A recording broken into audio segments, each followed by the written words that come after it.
अनीस भाई जोहार। जोहार कौशल जी। और बताइए जेएसएससी तो आज फाइनल आंसर की दे दिया। हाँ, जेएसएससी अपना सीजल का एग्ज़ाम को लेकर के एकदम बोला जाए तो वो प्रतिबद्ध है। उनकी प्रतिबद्धता इसी एग्ज़ाम को लेकर के दिख रही है। इसके अलावा जेएसएससी ने और अन्य भी एग्ज़ाम ले रखा है, उसमें उसकी इतनी प्रतिबद्धता नहीं है। क्योंकि आप गौर करेंगे, इससे पहले भी जेएसएससी ने जैसे नगर पालिका जैसे एग्ज़ाम को ले रखा है, जिसमें लगभग साल भर का समय हो चुका है, तो उसमें उन लोगों को उतना पर्याप्त समय मिला जिसमें मुझे लगता है कि शायद लाख की संख्या में भी विद्यार्थी नहीं है, फिर भी उसका वो रिज़ल्ट देने में असमर्थ है, फिलहाल नहीं दे पा रहे हैं। और यहाँ पे जो जेएसएससी सीजल का जो मुद्दा है, जिस प्रकार से वो अपना रणनीति दिखा रहे हैं, जिस प्रकार से वो अपना समाज के बीच में, विद्यार्थियों के बीच में जो अपना प्रस्तुतिकरण दे रहे हैं, इससे तो यही साफ जाहिर होता है कि वो रिजल्ट पूर्व से ही निर्धारित कर लिए हैं कि भैया हमको इन विद्यार्थियों का चयन करना है। माने ये छात्र के दबाव में नहीं जेएसएससी अबर है, क्या कि ये सब प्रूफ दे दिया गया है, उसके बाद भी इन्हें नहीं लगता है, जेएसएससी को ये नहीं लगता है कि करप्शन हुआ है जेएसएससी में या पेपर लीक हुआ है। देखिए, जितने भी सबूत दिए गए हैं ना, तो सबूत में मेनली जो जेएसएससी है वो ये तलाश रहा है ना कि इस सबूत में कमी क्या है, जबकि विद्यार्थियों के पक्ष को रख करके, उनको विद्यार्थियों का साइड होकर के आयोग को ये सोचना चाहिए था कि भाई ये विद्यार्थी इतना मुद्दा उठा रहे हैं, सबूत प्रेजेंट कर रहे हैं, क्या इसमें वास्तविकता है, क्या इसमें कुछ सच्चाई है। उस सच्चाई को निकालना चाहिए था, उस पर फॉरेंसिक जांच करवानी चाहिए थी और उस पर प्रॉपर एक्शन लेना चाहिए था। तो हमारे द्वारा, हम लोग विद्यार्थियों के द्वारा जितने भी सबूत प्रस्तुत किए गए, उसमें उन्होंने किसी न किसी प्रकार से कोई ना कोई कमी रखने का प्रयास किया है। इवन उन्होंने यहाँ तक झूठ तक भी बोलने का प्रयास किया कि हमारा CD वगैरह या भी हमारे द्वारा जो भी प्रोवाइड किए गए वो खाली है, जबकि ये चीज़ संभव है ही नहीं। विद्यार्थी तो चीज़ों को भर कर ही जो भी उनके पास एविडेंस था उनको प्रेजेंट किया गया। मानिए कि फिर कोर्ट में तो चल ही गया है, जो PR दायर हुआ है, तो उसके बाद मानिए रिजल्ट दे देती है, तो उसके बाद क्या रद्द होने की संभावना है या ये ज़्यादा लेट हो रहा है?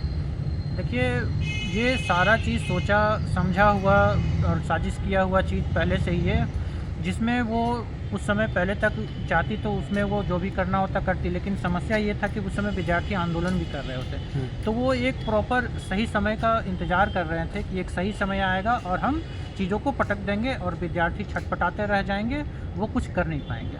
वो एक सही मौके और सही मौका एक आचार संहिता के रूप में है, क्योंकि इस बीच में विद्यार्थी कहीं ना कहीं उनके हाथ बंध जाते हैं, कहीं ना कहीं वो रुक जाते हैं, उनके ऊपर में और भी सरकारी तंत्रों का दबाव या बंधन होता है, जिस कारण से उसमें वो ज़्यादा एक्टिव नहीं हो पाएंगे। तो इसी का वो फ़ायदा उठा करके अपने शक्तियों का गलत प्रयोग करके रिज़ल्ट देने के लिए वो एकदम आतुर हो चुके हैं। वो कसम खा लिए हैं कि हम रिज़ल्ट दे देंगे। अब पता नहीं उनकी इसमें क्या मजबूरियां हैं। मतलब फिर तो ये तो बात सही हो जाएगा ना कि किसका औकात है जो रोक दे। बिल्कुल, आप इस बात को बोल सकते हैं कि उन्होंने, जब इससे पहले भी स्टेटमेंट आ चुका है, हमारे मंत्री जी ने भी बोल दिया है कि किसकी औकात है, तो औकात तो भैया आप ही लोगों की है, सत्ता में आप हैं, पावर में आप हैं, मनमानी आप ही लोग को करना है। मनमानी आपका चल रहा है, लेकिन ये मनमानी विद्यार्थियों को लेकर के इतना ज़्यादा दिन चलने वाला नहीं है। और कुछ लोग जिनको कुछ बोलना है आगे की रणनीति के लिए, वो भी कमेंट करके अपना सुझाव दे कि आगे क्या करना चाहिए हम लोग। हाँ, बिल्कुल सारे विद्यार्थियों को इसमें एक साथ आना हाँ, होगा। कमेंट कीजिए और साथ आइए, अब आगे क्या करना चाहिए। ये तरह से तो हो रहा है, हम लोग जान रहे थे कि एक आंदोलन करने के लिए गए 30 तारीख को, तो फिर आंसर की दे दिया, और जब आचार संहिता लगा तो फाइनल आंसर की दे दिया, और हो सकता है कि नॉमिनेशन फॉर्म डालते डालते ये आंसर की दे दे, अरे मतलब ये रिजल्ट दे दे। बिल्कुल, मुझे यही ठानी हुई है। हमारे जो आयोग के जो अध्यक्ष हैं, उसके और भी जो कार्यकारिणी लोग हैं, वो लोग इस चीज़ को लेकर के क्लियर हैं, और उनके सामने में आप कुछ भी प्रस्तुत कर दीजिएगा, वो सुनने वाले तो पहले हैं नहीं, क्योंकि उनको कहीं ना कहीं ऊपर से एक आदेश है कि भैया आपको यही निर्देश, यही आपको सुनाना है। अब इस बीच में क्या सही हो रहा है, क्या गलत हो रहा है, उनसे विद्यार्थियों का क्या दुख है, उनसे उनको कोई लेना देना नहीं है। आयोग जो उनको आदेश उनके ऊपर के बॉस दे चुके हैं, अब उसको वो फॉलो करने वाले हैं।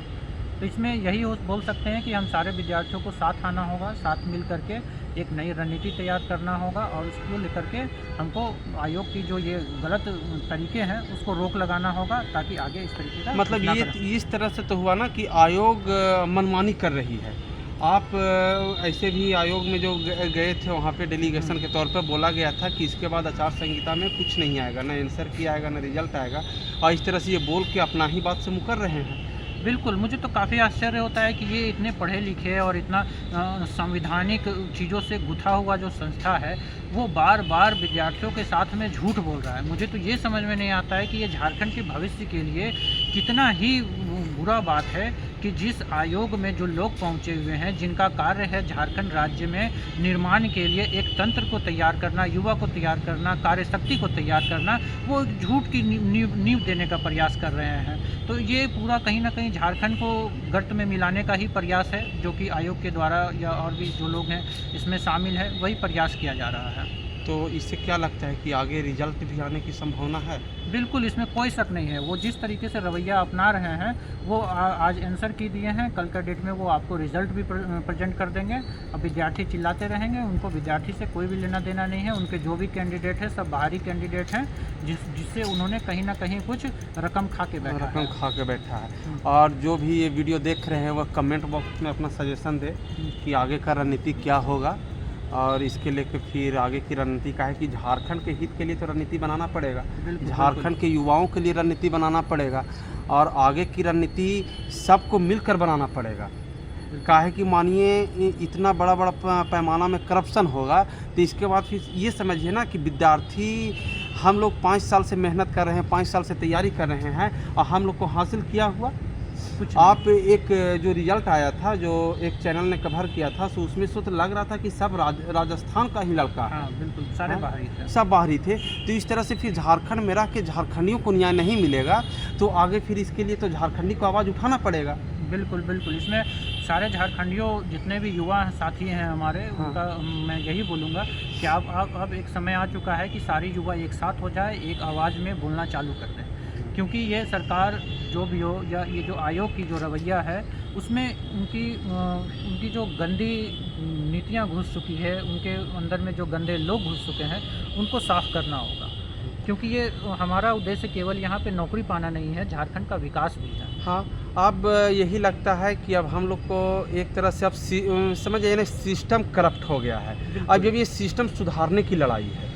हाँ, अब ये जो आंदोलन होगा विद्यार्थियों का, युवाओं का, वो अब आप मान के चल सकते हैं कि ये जो आंदोलन हमारा अब एक एग्ज़ाम को लेकर के नहीं है, अब ये एक राज्य से भ्रष्टाचार ख़त्म करने को लेकर के इसमें हमारा आगे की दिशा हो सकता है। क्योंकि यहाँ पे सिस्टम इस तरीके से भ्रष्ट हो चुकी है कि अगर इसमें हम लोग एक एजेंसी को लेकर के ब्लेम करें, इनको उठाएं, आवाज़ उठाएं, तो कुछ समय के लिए उनको सुधारा जाएगा, लेकिन उसके पीछे जो बड़ी मछलियाँ हैं या जो बड़े बड़े लोग कार्य कर रहे हैं, वो फिर से एक्टिवेट हो जाएंगे कुछ समय बाद, ठंडे होने के बाद में। इसी चलते ये जो भी चैनल देख रहे हैं वो कमेंट बॉक्स में अपना सजेशन दें। जोहार।